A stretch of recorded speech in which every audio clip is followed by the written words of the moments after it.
Welcome everybody to my latest video. Well, after many requests, I thought I would post a video on the inside of my racing cabinet here. Now, if you haven't seen any of my previous vids, I got this probably about a month ago, probably about a month and a half ago. San Francisco Rush The Rock Alcatraz edition.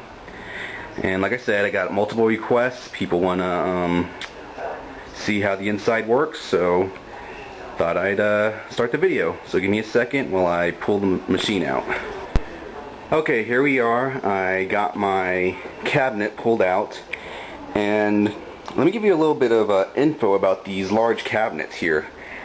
If you've ever had the opportunity to buy one and you didn't buy it because you would look at this thing and you would say it's just way too big to take from point A to point B, which it is pretty big. It's probably, I don't know, about 6 feet in depth by, I don't know, what, 5.5, well, actually, well, bigger than 5 feet in height. Anyways, my point is, all these racing cabinets are pretty much in a way designed the same, at least these little slightly older ones. And if you look down here on each side, you have these brackets. This large bracket right here, and you can see it's got bolts over there and it's got bolts over here.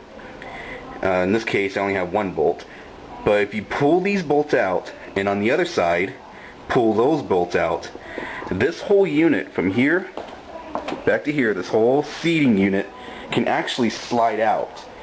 So then instead of having one giant piece, you actually have two smaller pieces. So there's just a little bit of info. If you ever thought about getting a racing cabinet and you thought that moving it would be too big, there you are. Now another thing is this back portion, I'm not going to take the whole thing apart, but basically it's pretty much useless dead space on the inside. You got your gear shifter here, you got a reverse button here for this particular game, and the unit is just stacked right in here, and then all you do is you have wires coming down and speaker wires going down, and where it connects right there, there's actually a hole, and the wires go through that hole and connect to another set of wires, which then connect to the JAMA harness and other such wiring on the inside. Now the steering column right here, steering wheel, to get access to this, there's just some bolts under here. Just take out the 4 bolts, the thing drops right down. I'm not going to do that because the particular wrench I need, the security torque wrench, I don't have right now. I actually left it at work, so maybe next time. Anyways, there's the gas pedal, brake, and clutch. Let's go to the back now. Okay, here we are with the back. I got the back plate off, or whatever you want to call it. So this is basically what it looks like on the inside. You got your fan right there. There's your monitor that you can see. It's a little dark back here. Got a little flashlight, but there you can see the monitor. All your monitor accessories. Now that right there, that is the main game board. And you also got 2 other boards. You got one right there, and you got one right here. Now these 2 smaller boards, one is I think the sound board, and the other is the drive board. I could be wrong, don't hold me to that.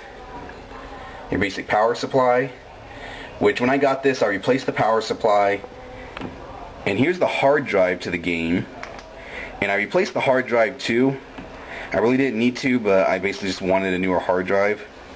And all it is just basically, it's just a hard drive that you connect with that ribbon cable right there.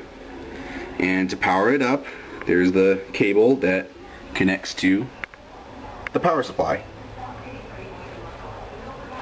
Now let's go ahead and take a look at the bottom here. It's a little bit darker, so I got my flashlight. That right there is your coin box. And you see all the various wires coming from the power supply, the JAMA harness, And right here, these are your pedals. So you got the gas right there, you got the brake, and you got the clutch. So if you ever wanted to see what one of these look like on the opposite side, here it is. There's some other wiring, miscellaneous stuff.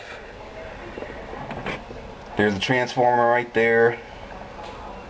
Now, something interesting, when I first opened up the back of this, I found down there roughly about $10 in quarters. So this whole cabinet actually cost me less than I originally thought. I found literally $10 in quarters down there, and a few tokens. So that's pretty cool. That's always a plus when you get a cabinet and there's money in there. And the other thing I found in there is dog food. Yep.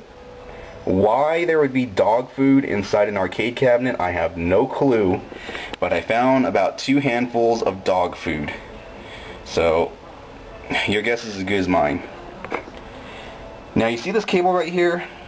This is actually something that many people don't know about, but I think it's pretty interesting. This cable, as you can see, comes up through here. There it is, I'm talking about this one. And it goes all the way to right there.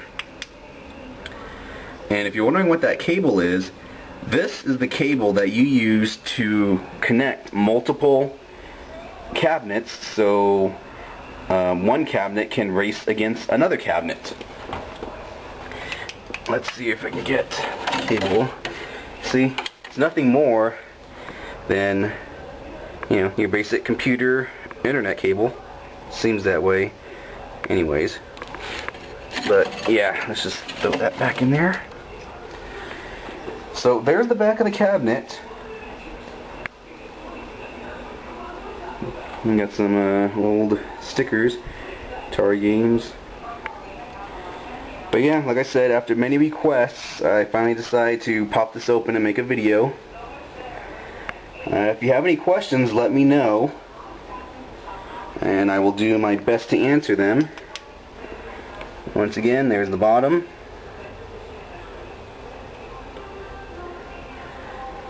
So hopefully for those of you who want to see how this thing operates, this video will suffice.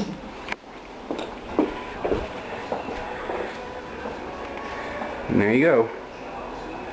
So until next time. That's it, man. Game over, man. It's game over.